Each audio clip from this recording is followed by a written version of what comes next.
Hello, मेरा नाम सुनीता चंद्रवंशी है और मैं वासुदेव गर्ल्स डिग्री कॉलेज की बीएड 4 सेमेस्टर की छात्रा हूँ। सर्वप्रथम मैं अपने महाविद्यालय की प्राचार्य डॉक्टर हेमलता बोरा जी और अपने विभाग अध्यक्ष श्री माधव प्रसाद वर्मा और अपनी शिक्षिका श्रीमती साधना सक्सेना जी का आभार व्यक्त करना चाहती हूँ, जिन्होंने इस विषय पर मुझे अपने विचार व्यक्त करने का मौका दिया। तो मेरा जो विषय है वो है बौद्धकालीन शिक्षा। तो जैसे कि प्राचीन काल से लेकर आधुनिक भारत तक किस प्रकार की शिक्षा रही है, तो उसमें सबसे पहले वैदिक शिक्षा थी, उसके बाद बौद्ध शिक्षा का आरंभ हुआ। तो बौद्ध शिक्षा का आरंभ जो माना जाता है वो 600 ईस्वी पूर्व से पहले से लेकर और 1200 ईस्वी पूर्व तक माना जाता है। इसके जो प्रवर्तक थे वो महात्मा बुद्ध थे, इन्होंने इसकी शुरुआत करी थी। और इस आज हम इसकी जो बौद्धकालीन शिक्षा थी उसकी क्या क्या उद्देश्य थे, क्या क्या विशेषताएं थी और इसकी क्या क्या शिक्षा प्रणाली थी, यानी कि इस शिक्षा की व्यवस्था क्या थी, इसके बारे में चर्चा करेंगे। तो सबसे पहले हम बात करेंगे कि इसकी जो उद्देश्य थे वो क्या थे। तो इसका पहला उद्देश्य था बच्चों में चरित्र का निर्माण करना। चरित्र निर्माण के अंतर्गत जिस बच्चे में करुणा, आत्मसंयम, संयम, दया आदि की भावना विकसित हो जाती थी तो उसको चरित्रवान कहा जाता था। उसके बाद इसमें ज्ञान के प्रसार पर अधिक बल दिया गया। इसका जो उद्देश्य था वो ज्ञान का प्रसार भी था, क्योंकि बौद्धकालीन जो युग था उसमें ये माना जाता था कि जो मनुष्य की जो दुखों का कारण है वो मुख्यतः अज्ञानता है। तो अज्ञानता को दूर करने के लिए ज्ञान पर अधिक बल दिया गया था। उसके बाद इस पे व्यक्तित्व निर्माण पर काफ़ी बल दिया गया, जिसमें कि बच्चे के सर्वांगीण विकास, जैसे क्या सामवेगिक, सामाजिक आदि विकास पर जोर दिया गया था। इसमें आता है कि अब इस शिक्षा की कुछ विशेषताएं थी। जैसे इसकी जो विशेषता थी वो थी किसी शिक्षण प्रणाली। शिक्षण प्रणाली में क्या था कि उस टाइम पे शिक्षा जो थी वो मठों या बिहारों में दी जाती थी। तो मठ और बिहार जो होते थे वो या तो नगर में या नगर के समीप काफ़ी बड़े क्षेत्र पर स्थित किए जाते थे। उसमें क्या होता था कि छात्र एवं शिक्षक दोनों के लिए रहने की व्यवस्था होती थी और वहाँ पर दोनों का ही शिक्षा रहकर ग्रहण की जाती थी। इसका एक विशेषता ये थी कि इसमें यहाँ पे पवज्जा संस्कार की व्यवस्था थी। पवज्जा संस्कार यानी कि बाहर जाकर शिक्षा ग्रहण करना।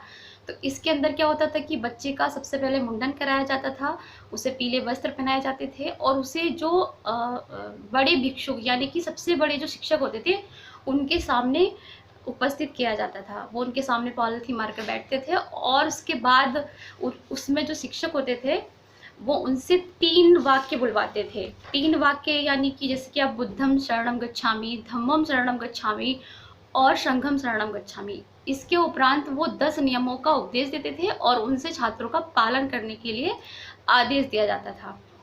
उसमें इसकी एक विशेषता ये थी कि इसमें जो परीक्षाएं होती थी वो परीक्षाएं जो होती थी इसमें मौखिक तौर पर होती थी, इसमें कोई लिखित परीक्षा नहीं होती थी।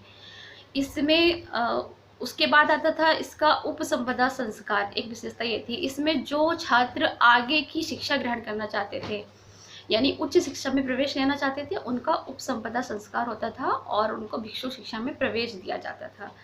इसका जो जो लिपि इसकी जो लोक भाषाओं में ये किस मतलब भाषा में दी जाती थी, इसकी जो लोक भाषा थी वो थी पाली। उस टाइम पाली भाषा प्रचलित थी तो पाली भाषा में इसकी शिक्षा दी जाती थी। उसके बाद इसके कुछ बौद्धकालीन जो शिक्षा थी उसमें व्यवस्था क्या क्या थी। बौद्धकालीन शिक्षा की जो व्यवस्था थी उसमें यह 3 स्तरों पर दी जाती थी, प्राथमिक स्तर, उच्च स्तर और भिक्षु शिक्षा। तो प्राथमिक स्तर की जो अवधि थी वो 6 वर्ष थी। इसमें बच्चे को सामान्य तौर से लिखना, पढ़ना आदि सिखाया जाता था। उसके बाद जो 12 वर्ष की अवधि थी वो उच्च शिक्षा की थी। इसके अंतर्गत होता था कि जैसे अर्थशास्त्र, संस्कृत, व्याकरण, ज्योतिष शास्त्र, खगोल शास्त्र आदि विषयों की शिक्षा दी जाती थी। उसमें इसका जो आगे का जो शिक्षा थी वो भिक्षु शिक्षा थी और भिक्षु शिक्षा में केवल वही छात्र प्रवेश करते थे जिनको आगे जाकर अध्ययन या अध्यापन का कार्य करना होता था। ये काफ़ी कठिन मानी जाती थी। तो इसमें जो लोग अपनी गृहस्थी में ना जाकर आगे कोई कार्य संपन्न करना चाहते थे वो भिक्षु शिक्षा में प्रवेश लेते थे। उसके इस जो काल था, बुद्धकालीन जो काल था, उसमें एक था कि स्त्री शिक्षा पर ज़्यादा जोर नहीं दिया गया, क्योंकि जो महात्मा बुद्ध थे उन्होंने मठों और विहारों में जाना स्त्रियों का वर्जित कर दिया था। परंतु अपनी इनकी जो विमाता थी और जो इनके शिष्य थे, उनके कहने पर आकर इन्होंने इसकी अनुमति दे दी थी, परंतु उसके नियम और इतने कठोर थे कि वहाँ पे स्त्रियाँ प्रवेश करना नहीं चाहती थी।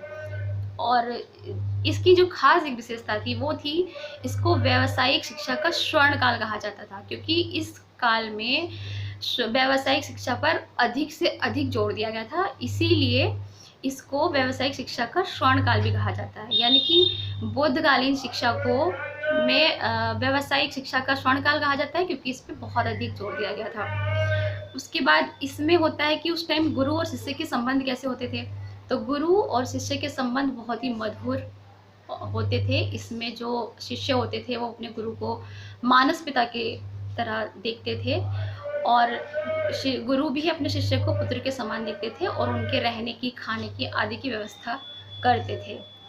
तो आज हमने जो बोधकालीन शिक्षा थी वो क्या थी, इसके प्रवर्तक महात्मा बुद्ध थे और इसकी क्या क्या विशेषताएं थी, क्या क्या इसके उद्देश्य थे और क्या इसकी व्यवस्था प्रणाली थी, इसके बारे में आज हमने चर्चा करी।